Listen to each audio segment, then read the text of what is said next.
근데 이제 소비자학을 전공하신 두 분 교수님의 이야기를 듣다가 저한테 떠오른 의문은 예방만이 최선이냐. 실제로 보이스피싱에 대한 피해가 발생했을 때에 사후 구제는 어떤 식으로 하느냐에 대한 이야기를 두 분이 다 언급하지 않아 주셨기 때문에 사후 구제는 앞으로 소비자를 위했다 할 것 같으면 사후 구제도 중요하거든요. 그 포인트에 대해서 이야기를 누구든지 두 분 중에서 한 분이 이야기를 해 주시기를 바랍니다.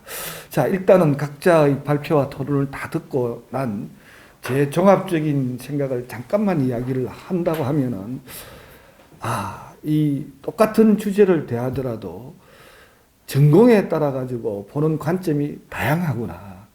오늘은 법학과, IT, 또 소비자학이라는 세 개 분야의 전공만이 모여도 보는 눈이 조금씩 관점의 차이를 나타낸다. 그래서 이 관점의 차이들을 융합 조정해서 우리 금융감독원이 원하는 방향대로 나아가는 것이 주요하지 않겠는가라는 생각이 들었고, 법학을 하는 저희 입장에서 바라봤을 때도 보이스피싱 범죄라든지 다중범죄 피해에 관한 문제가 생겼을 때에 저는 형사법을 전공하기 때문에 형사법적인 관점에서는 이 죄가 무슨 범죄가 되는가, 범죄가 발생했을 때는 어떻게 수사를 어떻게 하고 처벌을 어떻게 할 것인가, 처벌의 수위와 양은 어떤 것인가, 이런 데 관점이 놓여 있기 때문에 일반적으로 보이스피싱 범죄는 사기 범죄이고 또 신문에 많이 나오는 바와 마찬가지로 범죄자들이 이 점조직으로 되어 있고 범죄가 발생해도 아래의 하부 조직만 근거하고 처벌하고 제일 꼭대기에 놓여 있는 상부 조직들은 처벌하지 못하기 때문에 이 전체를 단체로 바라봐서 단체로 바라볼 수 있는 기준과 관점이 어떠냐, 그런 판례가 있느냐 없느냐 이렇게 하고 수사의 효율성을 높이기 위해서는 어떤 방향인가 이런 이야기를 하는데 반해서 오늘은 그런 이야기 하나도 안 나온 거 보니까 이 자리는 형사법을 전공한 사람들이 아니구나 이런 생각을 일단은 느끼게 되는 것입니다. 어떤 관점의 차이에 따라서 나오는 것들인데 김선정 교수님한테 여쭤볼 것 중에 첫 번째는 불법 금융과 관련된 범죄에서 특히 다중사기범죄방지법에서 이야기하는 데에서는 적용 법률이 너무 넓어요. 다양한 태양과 너무 넓은 것을 하나의 법으로 만들어서 적용하면은 거의 대부분 그 법은 적용에 구멍이 생기는 실패한 법률이 되기 쉽다.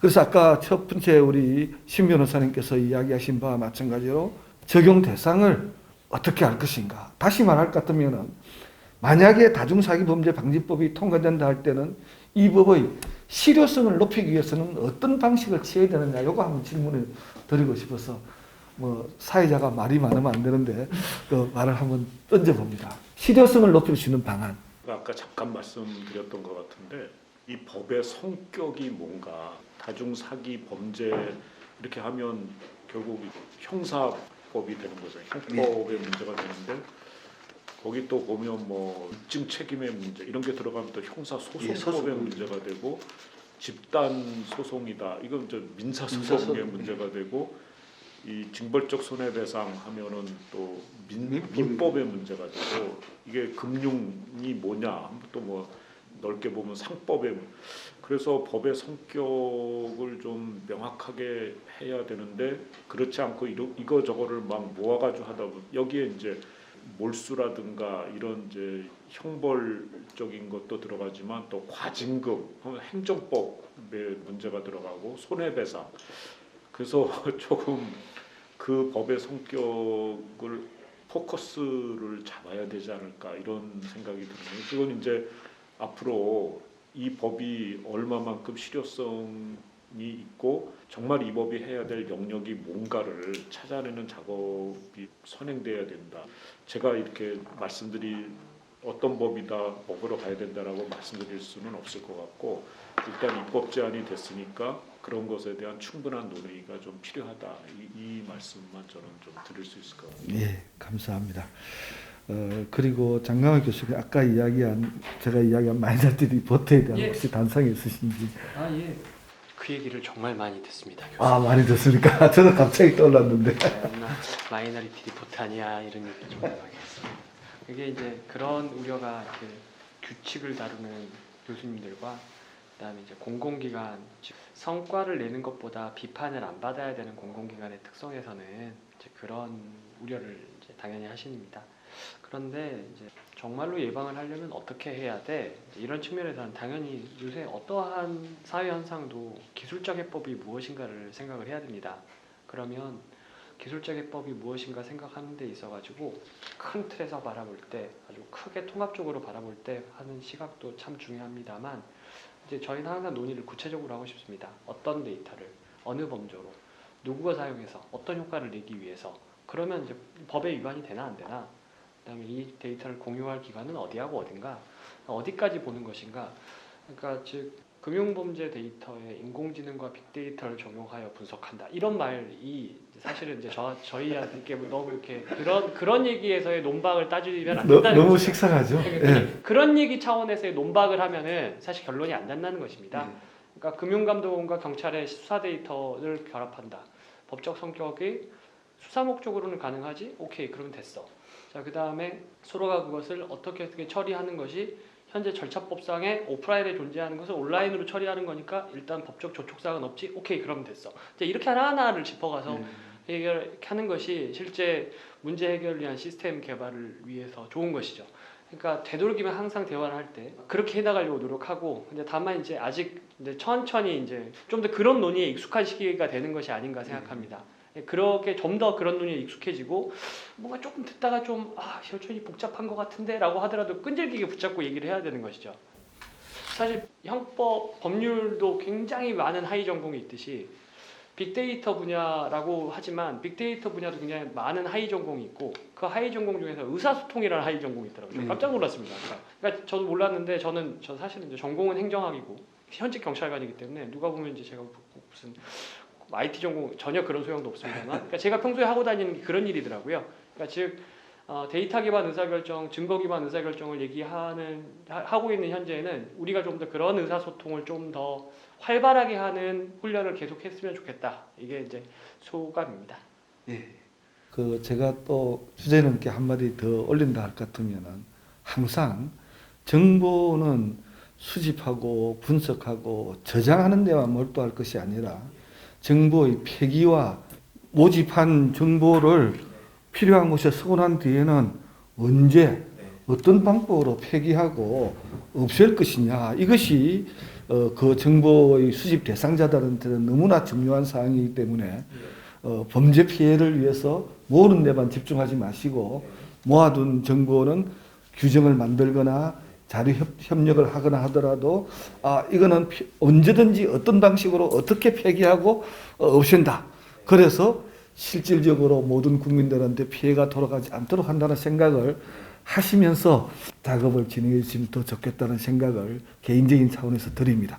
자, 두 분 교수님께서 아까 이야기하신 실제로 사후 구제 방식에 대해서 한번. 사실 이제 뭐 저희가 금융 소비자 보호하고 관련해서 얘기를 할 때 사전적인 부분은 예방이고 사후적인 부분은 피해 구제인데 사실 보이스피싱이라는 것이 저희가 일반 뭐 제품이나 서비스에서 발생하는 피해 구제 절차와는 너무 다르게 이제 사기를 당한 부분이고 그다음에 그게 이제 케이스마다 법리적인 해석도 너무 다르고 우리가 소비자로서 할 수 있는 어떤 피해 구제 절차라는 것이 좀 이제 한정이 돼 있다고 생각을 해서 저희가 이제 교육 부분에서는 이제 주로 예방에 안 당하는 것이 최선이다라는 차원에서 예방을 주로 얘기를 하고 이제 오늘은 뭐 말씀을 안 드렸지만 저희가 교육 프로그램을 짤 때는 뒤에 이제 보이스피싱 피해가 발생했을 때 어떻게 대처를 해야 되냐, 어디에 신고를 하고 어떻게 해야 되냐, 피해 구제 절차는 어떠냐 이런 내용들을 전달을 하고 있는데요. 사실 이제 피해 구제 신고 절차를 보면 일단은 제가 스스로 금융회사에 지급 정지를 요청해야 되고요. 그 다음에 제가 경찰서에 가서 신고 확인원을 받아야 되고요. 그다음에 다시 또 금융회사에 가서 피해 구제 절차를 신청해야 되고 사실은 피해 구제지만 해당 계좌에서 피해금이 인출되지 않고 남아있을 때만 제가 그거를 받을 수 있는 거잖아요. 사실은 이 절차라는 것이 물론 이제 빠르게 이것을 해라라고 정보를 제공하고 있지만 좀 이렇게 원스톱으로 좀 제공이 될 수 있도록 이렇게 체계가 연계가 되어 있으면 좋겠다라는 생각은 늘 하고 있고요. 그다음에 이게 뭐 계속 말씀하시지만 사실 이제 뭐 사기 피해를 입증하고 사기에 대한 부분을 밝혀서 그걸 법리적인 해석을 하고 이런 부분들이 너무 복잡한 절차라 그런 어떤 법적 근거의 마련이 선행되어야 하지 않을까라는 생각을 합니다. 제가 아까 그런 질문을 한 가장 큰 이유 네, 중에 네. 하나는 네. 우리나라 이제 피해자 보호를 위해서는 대검이라든지 법무부 내에 네. 피해자 구조과 피해자 인권과 그리고 그 밑에 산하에 놓여 있는 60개 범죄 피해자 지방에 흩어져 있는 범죄 피해자 단체에서 피해자에 대한 보호 지원을 위한 대책 마련, 그것도 국가의 책무화되어 있고 국가와 지방단체의 책무화가 되어 있어서 많이 하는데 그들이 하는 일들은 중대범죄, 생명 신체에 대한 범죄에 한정되고 있기 때문에 여기 사기범죄 피해자들에까지 그 영향이나 이것이 못 미치고 있어서 소비자학을 하는 입장에서는 이 범죄 피해자들도 생명 신체의 피해자를 당한 사람만큼 그들의 정신적 고통이나 또는 모아둔 전 재산을 한꺼번에 잃어버림으로 인해서 생기는 문제점들에 대한 비어있는 우리가 피해자 보호 대책을 위해서 보호 대책을 해서 국가가 시행하는 대책 중에서 빈 곳의 하나이기 때문에 제가 볼 때는 소비자학에서 그 빈 곳을 메워주기 위한 노력을 해야 하지 않느냐라는 관점이고 다른 말로 할 것 같으면 아까 윤 교수님께서 이야기하신 무과실 책임이 가능한가라는 문제와도 연결됩니다. 네, 네. 금융기관 자체의 잘못이 없다 하더라도 우선적으로 금융기관이나 공적인 기관에서 피해 구제를 해주고 나중에 해주는 방법도 있기 때문에 그런 방안에 대한 고민도 해줄 것이 필요하다라는 주제넘는 이야기를 한번 곁들여 봅니다. 자, 저는 할 이야기를 다 했기 때문에 다른 분들이 못하신 이야기들이 있으면 서로 크로스로 질문하고 답변을 해주시면 좋겠습니다. 우리한테 주어진 시간은 지금 2분을 초과했습니다. 그렇지만 못다한 말이 있으면 지금 하셔야 되기 때문에 발표하시면서 못다한 이야기라든지 토론하시면서 못다한 이야기라든지 괜찮습니다. 이제 정보 보호에 관한 얘기가 많이 나오는데 네. 사실은 아까 대출 상담을 한 그 전화번호를 수집한다든가 이렇게 해가지고 이제 보이스 피싱을 하기도 저는 개인정보보호법에 최근 이제 관심을 갖고 이제 마이데이터 활용이나 뭐 여러 가지 이제 법이 데이터 3법 바뀌면서 이렇게 보게 되는데 제 생각으로는 미국이라는 나라가 프라이버시라든가 개인적인 데이터에 대해서 굉장히 철저하게 보호를 하는 나라라고 생각을 했는데 잘 안 그런 것 같더라고요. 네, 보호는 우리나라가 굉장히 제도적으로 그래서 정말 뭐 범인을 추적하는데도 장애가 생길 정도로 이렇게 엄격하게 차단을 해놓는데 문제는 뭐냐면 저 나쁜 사람들이 끌어서 쓰는 건 다 쓰잖아요. 뭐 심지어 개인 데이터를 뭐 카드 회사에서 뭐 10원 1인당 10원씩 받고 넘기고 개인정보 보호가 정말 잘 되면 보이스피싱 범죄자들이 데이터를 못 얻는 거죠. 근데 저 사람들은 굉장히 저도 가끔 전화를 받으면 어떻게 내가 그런 줄 알지?